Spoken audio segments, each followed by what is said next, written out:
I am your physics teacher. EMT के course का chapter number 6 discuss कर रहे थे, जिसका नाम था करंट एंड रेजिस्टेंस। और आज हम देखने जा रहे हैं कि टेम्परेचर कोफिशिएंट ऑफ रेजिस्टिविटी क्या होती है। तो सबसे पहले रेजिस्टिविटी को डिफाइन कर लेते हैं। रेजिस्टिविटी क्या होती है? किसी भी मटेरियल के 1 मीटर क्यूब की रेजिस्टेंस को रेजिस्टिविटी बोला जाता है। लाइक अगर आपके पास कोई भी मटेरियल है और आप उसको छोटा सा वॉल्यूम कंसिडर करते हैं और उस वॉल्यूम की रेजिस्टेंस को देखते हैं तो उसको क्या बोला जाता है? उसको रेजिस्टिविटी का नाम दिया जाता है। और रेजिस्टिविटी को रो से शो किया जाता है। और इसका मतलब क्या है टेम्परेचर कोफिशिएंट ऑफ रेजिस्टिविटी? इसमें हम ये देखेंगे कि टेम्परेचर को चेंज करने से किसी भी मटेरियल की रेजिस्टिविटी पे कितना फ़र्क पड़ता है। सबसे पहले इसकी डेफिनेशन को देख लेते हैं। डेफिनेशन में क्या है? Fractional change in resistivity. किस में चेंज? रेजिस्टिविटी में चेंज। कब? Per unit change in temperature. कि जब टेम्परेचर में आप यूनिट का चेंज लाएं, 1 यूनिट का चेंज लाएं, मतलब टेम्परेचर का यूनिट केल्विन होता है, तो आप 1 केल्विन का चेंज लाएं और फिर देखें कि कितना चेंज आ रहा है रेजिस्टिविटी में, तो उसको क्या बोला जाता है? Temperature coefficient of resistivity. मतलब आप टेम्परेचर को 1 केल्विन चेंज करें, 1 केल्विन चेंज करने के बाद आप ये देखें कि रेजिस्टिविटी में कितना चेंज आया है, तो उसको क्या बोला जाता है? Temperature coefficient of resistivity. इसको अल्फ़ा से शो किया जाता है। अल्फ़ा हमारे पास किस चीज़ की इक्वल होता है? D rho divided by rho not into d t. अब रो यहाँ पे क्या है? रेजिस्टिविटी है, और डी यहाँ पे क्या है? Change in resistivity. रेजिस्टिविटी में हम चेंज देख रहे हैं जब हमने टेम्परेचर को क्या किया? चेंज किया। डी टी किस चीज़ को शो कर रहा है? चेंज इन टेम्परेचर को शो कर रहा है। और रो नॉट क्या है हमारे पास? ओरिजिनल रेजिस्टिविटी, जब तक हमने कोई टेम्परेचर अप्लाई नहीं किया था। अगर आप बात करें मेटल के पीस की, तो हमें पता है यहाँ पे क्या होते हैं? इलेक्ट्रॉन्स होते हैं। क्या कर रहे होते हैं वो? थर्मल मोशन में होते हैं। जब उनको आप टेम्परेचर ना भी दें, रूम टेम्परेचर पे इलेक्ट्रॉन क्या करते हैं? अपनी मीन पोजीशन के गिर्द क्या वाइब्रेट करते हैं। अब ये इलेक्ट्रॉन है जो अपनी मीन पोजीशन के गिर्द क्या करेगा? वाइब्रेट करेगा। उस टाइम पे अगर हमारे पास टेम्परेचर T1 है और उस टाइम पे रेजिस्टिविटी क्या होगी? रो नॉट। अभी हमने कोई टेम्परेचर अप्लाई नहीं किया, इलेक्ट्रॉन जो हैं वो अपनी रैंडमली मूव कर रहे हैं, मीन पोजीशन के गिर्द क्या कर रहे हैं? वाइब्रेट कर रहे हैं। तो उस टाइम पे टेम्परेचर T1 है और रेजिस्टिविटी क्या है? रो नॉट है। अगर आप थोड़ा सा टेम्परेचर को इंक्रीज़ करते हैं, मतलब पहले लेट्स सपोज अगर पहले 27 डिग्री सेंटीग्रेड था, तो आप 10 डिग्री इंक्रीज़ करके 35 या 37 इस तरह से इंक्रीज़ कर देते हैं, तो हमारे पास टेम्परेचर क्या हो जाएगा? T2 हो जाएगा। और उस टाइम पे रेजिस्टिविटी को हम नाम दे सकते हैं रो टी। मतलब जब हमारे पास टेम्परेचर T1 था, तो उस टाइम पे जब हमने रेजिस्टिविटी को मेजर किया, हमारे पास उसको वैल्यू हमने रो नॉट दे दी। और जब हमने टेम्परेचर को इंक्रीज़ किया T1 से T2 तक लेके गए, तो रेजिस्टिविटी की वैल्यू क्या हो गई? Rho T. और अगर हम चेंज देखना चाहें T1 और T2 का चेंज देखना चाहें, तो उसको हम dt से शो कर सकते हैं। इन द सेम वे अगर हम रेजिस्टिविटी का चेंज देखना चाहें, तो उसको हम किस चीज़ से शो कर सकते हैं? डी रो। डी किस चीज़ को शो कर रहा है? डी चेंज को शो कर रहा है। और अब हम देखते हैं कि चेंज कितना आया है। पहले टेम्परेचर T1 था, फिर टेम्परेचर क्या हो गया? T2। मतलब पहले टेम्परेचर की वैल्यू कम थी, बाद में टेम्परेचर की वैल्यू इंक्रीज़ हो गई। तो इसका मतलब है कि टेम्परेचर क्या हो गया? चेंज हो गया। तो हम कह सकते हैं टेम्परेचर में कितना चेंज आया है? T2 minus T1। ज़्यादा में से कम वाली वैल्यू को क्या कर देंगे? माइनस कर देंगे। इस तरह से हम चेंज इन टेम्परेचर को देख लेंगे। अब हम देखते हैं कि डी रो क्या होता है। डी रो जो है वो क्या होगा? Rho T minus rho not. जब हमने टेम्परेचर को इंक्रीज़ किया तो उससे रेजिस्टिविटी क्या हो गई? इंक्रीज़ हो गई। तो हमने ज़्यादा रेजिस्टिविटी में से कम रेजिस्टिविटी को क्या कर लिया? माइनस कर लिया। डी रो हमारे पास क्या आ गया? Rho T minus rho not. अब हमने प्रूफ क्या करना है? हमने प्रूफ करना है कि अल्फ़ा क्या होता है? D rho divided by rho not into d t. अब वो क्या था कि जब हमने कोई टेम्परेचर अप्लाई नहीं किया, तो उस टाइम पे इलेक्ट्रॉन्स जो हैं वो अपनी थर्मल मोशन में हैं, वो किसी सर्टेन एम्पलीट्यूड के साथ वाइब्रेट कर रहे हैं। बट जब हमने टेम्परेचर को इंक्रीज़ कर दिया, पहले 27 था और अब हमने 37 कर दिया, टेम्परेचर को इंक्रीज़ कर दिया। तो टेम्परेचर के इंक्रीज़ करने की वजह से इस कंडक्टर के अंदर जो इलेक्ट्रॉन्स होंगे वो क्या करेंगे, वो एनर्जी गेन करेंगे। जब उनको एनर्जी मिल जाएगी तो पहले अगर वो इस एम्पलीट्यूड के साथ वाइब्रेट कर रहे थे तो अब उनका जो एम्पलीट्यूड होगा वाइब्रेशन का वो इंक्रीज़ हो जाएगा, क्योंकि हमने क्या किया, हमने टेम्परेचर को इंक्रीज़ किया, इलेक्ट्रॉन्स ने एनर्जी गेन की। एनर्जी गेन करने के बाद इलेक्ट्रॉन्स ने ग्रेटर एम्पलीट्यूड के साथ अपनी मीन पोजीशन के गिर्द वाइब्रेट करना शुरू कर दिया। और अब हम इस एक्सपेरिमेंटली इस चीज़ को ऑब्ज़र्व किया गया था कि जो रेजिस्टिविटी में चेंज आ रहा है वो दो फैक्टर्स पे डिपेंड कर रहा था, कि मतलब जब टेम्परेचर हमने अप्लाई नहीं किया, टेम्परेचर को इंक्रीज़ किया, इंक्रीज़ करने के बाद हमने ये देखा कि डी रो जो है रेजिस्टिविटी में चेंज वो दो फैक्टर्स पे डिपेंड कर रहा है। और वो दो फैक्टर कौन से थे, एक फैक्टर टेम्परेचर का था और एक फैक्टर ओरिजिनल रेजिस्टिविटी का था। एक्सपेरिमेंटली ये ऑब्जर्व किया गया था कि जो रेजिस्टिविटी में चेंज है वो दो फैक्टर्स पे डिपेंड कर रहा है। कौन कौन से दो फैक्टर्स हैं, एक फैक्टर जो है वो टेम्परेचर का है और दूसरा फैक्टर जो है वो ओरिजिनल रेजिस्टिविटी का है।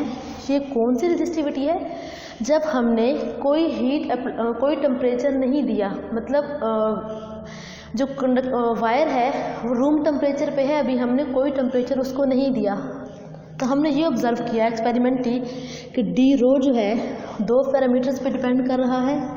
D rho is directly proportional to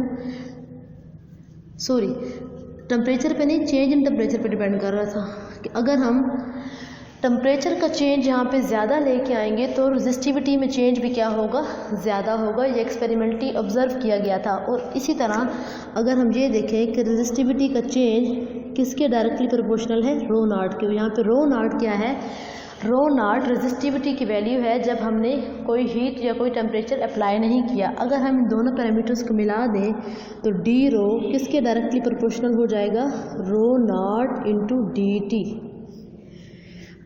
ये प्रोपोर्शनैलिटी कॉन्स्टेंट है, इसको हम ख़त्म करेंगे तो हमारे पास क्या बन जाएगा, d rho is equal to, यहाँ पे इसकी जगह पे हम अल्फ़ा लिख सकते हैं, d rho is equal to alpha rho not into d t. और हमें यहाँ से फाइंड किसकी वैल्यू करनी है, हमें यहाँ से अल्फ़ा की वैल्यू फाइंड करनी है। तो अल्फ़ा हमारे पास क्या आ गया, alpha is equal to rho not d t divided by d rho, alpha क्या आ जाएगा, d rho divided by rho not into d t. ये हमारे पास किसकी वैल्यू आ गई, अल्फ़ा की वैल्यू आ गई। और हमने यही प्रूव करना था कि अल्फ़ा किस चीज़ के बराबर है, d rho divided by rho not into d t. तो यहाँ से हमने अल्फ़ा की वैल्यू फाइंड की, अल्फ़ा के साथ जो पैरामीटर्स थे उनको जाके हम दूसरी साइड पे डिवाइड कर दिए तो हमारे पास क्या बन गया, d rho divided by rho not into d t. ये हमारे पास क्या आ गया, टेम्परेचर कोफिशिएंट ऑफ रेजिस्टिविटी। और अगर इधर से हम अगर इसका यूनिट देखना चाहें कि इसका यूनिट क्या होता है, तो रेजिस्टिविटी का यूनिट क्या होता है, ओहम मीटर। और अगर हम इस रेजिस्टिविटी का यूनिट देखें तो ये भी क्या होगा, ओहम मीटर। और टेम्परेचर का यूनिट क्या होता है, केल्विन। ओहम मीटर जो है ओहम मीटर के साथ कैंसिल हो जाएगा, हमारे पास यूनिट क्या बन जाएगा, पर केल्विन। तो हम कह सकते हैं कि रेजिस्टिविटी का यूनिट क्या होता है, पर केल्विन। हमने क्या सीखा कि जब हम टेम्परेचर को इंक्रीज़ करते हैं तो उससे उस मटेरियल की रेजिस्टिविटी क्या हो जाती है, चेंज हो जाती है, जिसको हमने नाम दिया डी रो का। तो हमने ये देखा एक्सपेरिमेंटली ऑब्जर्व किया कि डी रो जो है बेसिकली दो फैक्टर्स पे डिपेंड कर रहा है। डी रो जो है वो चेंज इन टेम्परेचर पे डिपेंड कर रहा है और रेजिस्टिविटी की ओरिजिनल वैल्यू पे डिपेंड कर रहा है कि आप टेम्परेचर को जितना ज़्यादा इंक्रीज़ करेंगे चेंज उतना ज़्यादा होगा, जितना ज़्यादा चेंज होगा रेजिस्टिविटी की वैल्यू भी उतनी ही ज़्यादा चेंज होती जाएगी। और अगर आप डी रो को देखें तो वो डिपेंड करती है रो नॉट पे। अगर रेजिस्टिविटी की वैल्यू पहले ज़्यादा थी तो डी रो भी क्या होगा, ज़्यादा होगा। तो हमने क्या किया, d rho is directly proportional to d t and d rho is directly proportional to rho not. यहाँ से हमने इन दोनों को इकट्ठा करके लिख लिया। यहाँ से हमने अल्फ़ा की वैल्यू फाइंड की जो कि हमारे पास प्रूव हो गया, टेम्परेचर कोफिशिएंट ऑफ रेजिस्टिविटी। और यहाँ से हम देख सकते हैं fractional change in resistivity per unit change in temperature is called temperature coefficient of resistivity. अब ये डी रो क्या है, डी रो जो है फ्रैक्शनल चेंज इन रेजिस्टिविटी है। डी रो हमारे पास फ्रैक्शनल चेंज इन रेजिस्टिविटी है, किसके लिहाज से चेंज हो रही है, per unit change in temperature. तो इसको क्या नाम दे रहे हैं, टेम्परेचर कोफिशिएंट ऑफ रेजिस्टिविटी का नाम दे रहे हैं। उसके बाद हमने इसका यूनिट देखा कि रेजिस्टिविटी का यूनिट ओहम मीटर होता है, तो ओहम मीटर लिखा, और इस रो नॉट की जगह पे भी हमने ओहम मीटर लिखा, और टेम्परेचर की जगह पे हमने इसका एसआई यूनिट क्या लिखा, केल्विन लिखा। ओहम मीटर के साथ कैंसिल हो गया, हमारे पास क्या आ गया, पर केल्विन आ गया। ये था इसका एसआई यूनिट। और अगर हम नॉन एसआई यूनिट की बात करें तो हमारे पास क्या होगा, पर डिग्री सेंटीग्रेड जो होगा इसका नॉन एसआई यूनिट होगा।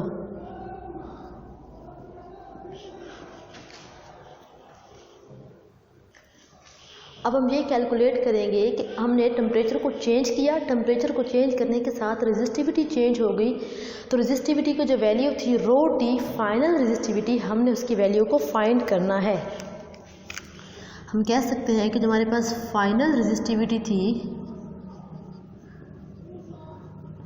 वो किस चीज़ के बराबर आ रही थी, original resistivity plus change in resistivity. Resistivity final कितनी हुई, original resistivity plus change in resistivity. Final resistivity क्या थी हमारे पास, रो टी, किसके बराबर आ जाएगी, ओरिजिनल रेजिस्टिविटी क्या थी हमारे पास, रो नॉट, और चेंज इन रेजिस्टिविटी हमारे पास क्या था, डी रो। और डी रो की वैल्यू से, डी रो की वैल्यू को हम यहाँ से कैलकुलेट करें तो हमारे पास क्या आ जाएगी, alpha into rho not into d T. यहाँ से अगर हम डी रो को कैलकुलेट करें तो क्या आ जाएगा, alpha rho not into d t. तो यहाँ पे हम पुट करेंगे रो नॉट प्लस इस डी रो को हम रिप्लेस कर रहे हैं किस फार्मूला से, जो टेम्परेचर कोफिशिएंट ऑफ रेजिस्टिविटी का फार्मूला है, यहाँ से हम रिप्लेस करेंगे तो हमारे पास क्या बन रहा है, alpha rho not into d t. अब इस एक्सप्रेशन से हम क्या करेंगे, रो नॉट को कॉमन ले सकते हैं, हमारे पास क्या बन जाएगा 1 प्लस अल्फ़ा डी टी। ये हमारे पास किसकी वैल्यू आ गई, फाइनल रेजिस्टिविटी की वैल्यू को हमने कैलकुलेट कर लिया। और हमें पता है कि रेजिस्टेंस और रेजिस्टिविटी का रिलेशन क्या होता है, R is equal to rho L over A। मतलब रेजिस्टेंस का रेजिस्टिविटी के साथ डायरेक्ट रिलेशन होता है, रेजिस्टेंस का रेजिस्टिविटी के साथ डायरेक्ट रिलेशन होता है। तो हम इस फॉर्म को रेजिस्टेंस के लिए भी लिख सकते हैं, किस तरह से लिखेंगे, रो को हम किससे चेंज कर देंगे, R से, आर टी किसके बराबर आ जाएगा, R not into 1 plus alpha D t. ये एक्सप्रेशन किसके लिए लिखा, ये एक्सप्रेशन हमने रेजिस्टेंस के लिए लिखा, और ये एक्सप्रेशन किसके लिए है, ये रेजिस्टिविटी के लिए है। इस एक्सप्रेशन को इस एक्सप्रेशन में मैंने चेंज किस तरह से किया, क्योंकि मुझे इस फार्मूला का पता था कि R क्या होता है, R is equal to rho L over A। Resistivity का रेजिस्टेंस के साथ डायरेक्ट रिलेशन होता है। इसके बाद हम एक और चीज़ डिस्कस कर लेते हैं कि जब हम टेम्परेचर को इंक्रीज़ करते हैं तो उससे मटेरियल की रेजिस्टिविटी क्या होती है, इंक्रीज़ होती है या डिक्रीज़ होती है। अगर हम बात करें मेटल्स की तो मेटल्स में क्या होता है, मेटल्स में फ्री इलेक्ट्रॉन्स होते हैं, और जब टेम्परेचर इंक्रीज़ करता है तो उन फ्री इलेक्ट्रॉन्स को सफिशेंट एनर्जी मिल जाती है जिससे वो फ्रीली मूव कर सकते हैं। तो हम कह सकते हैं कि मेटल्स में क्या होगा, मेटल्स में टेम्परेचर कोफिशिएंट ऑफ रेजिस्टिविटी की वैल्यू जो है वो पॉजिटिव होगी, किसके लिए, मेटल्स के लिए। टेम्परेचर कोफिशिएंट ऑफ रेजिस्टिविटी की वैल्यू जो है वो नेगेटिव होगी, किसके लिए, फॉर सेमीकंडक्टर्स।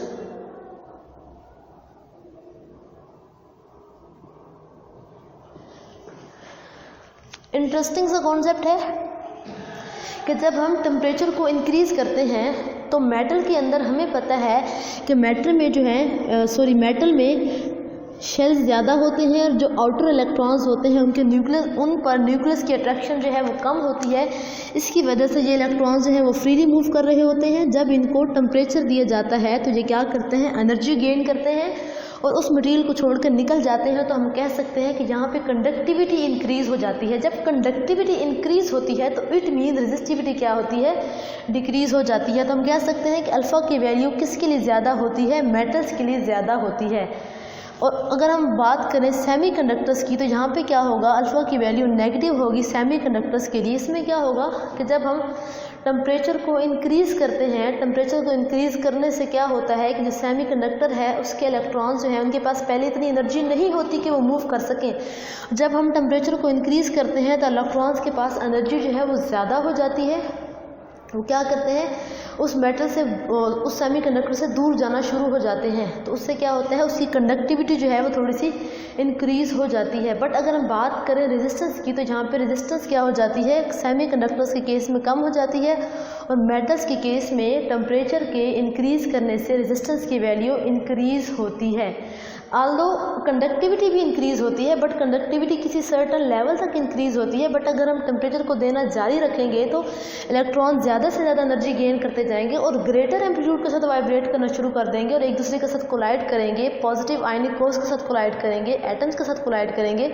तो उससे रेजिस्टेंस की वैल्यू क्या होती जाएगी, इंक्रीज़ होती जाएगी। सिंपल सा आपने याद रखना है कि टेम्परेचर कोफिशिएंट ऑफ रेजिस्टेंस या रेजिस्टिविटी की वैल्यू पॉजिटिव होती है। किसके लिए, मेटल्स के लिए। क्यों, क्योंकि यहाँ पे टेम्परेचर के इंक्रीज़ करने से रेजिस्टेंस इंक्रीज़ हो जाती है। और जहाँ पे क्या होता है कि अगर आप टेम्परेचर को इंक्रीज़ करते हैं, टेम्परेचर के इंक्रीज़ करने से सेमीकंडक्टर्स के जो होल्स या फ्री इलेक्ट्रॉन्स होते हैं वो सफिशिएंट एनर्जी इतनी गेन करते हैं कि वो जस्ट मूव कर सकते हैं, मतलब थोड़ी सी कंडक्शन इंक्रीज़ हो जाती है। जब कंडक्शन इंक्रीज़ हो जाती है तो हमें पता है रेजिस्टेंस क्या हो जाती है, डिक्रीज़ हो जाती है। तो हम कह सकते हैं कि अल्फ़ा की वैल्यू सेमीकंडक्टर्स के लिए नेगेटिव होती है और अल्फ़ा की वैल्यू मेटल्स के लिए क्या होती है, पॉजिटिव होती है। ये था हमारा कॉन्सेप्ट, जिसमें हमने ये देखा कि अगर हम टेम्परेचर में थोड़ा सा चेंज लेके आएँ तो उससे क्या होता है, रेजिस्टिविटी क्या हो जाती है, चेंज हो जाती है। अगर आप पर केल्विन का चेंज लाते हैं तो उससे रेजिस्टिविटी की वैल्यू क्या हो जाती है, चेंज हो जाती है और उसी को क्या नाम दिया जाता है, टेम्परेचर कोफिशिएंट ऑफ रेजिस्टिविटी। ये था हमारा आज का लेक्चर।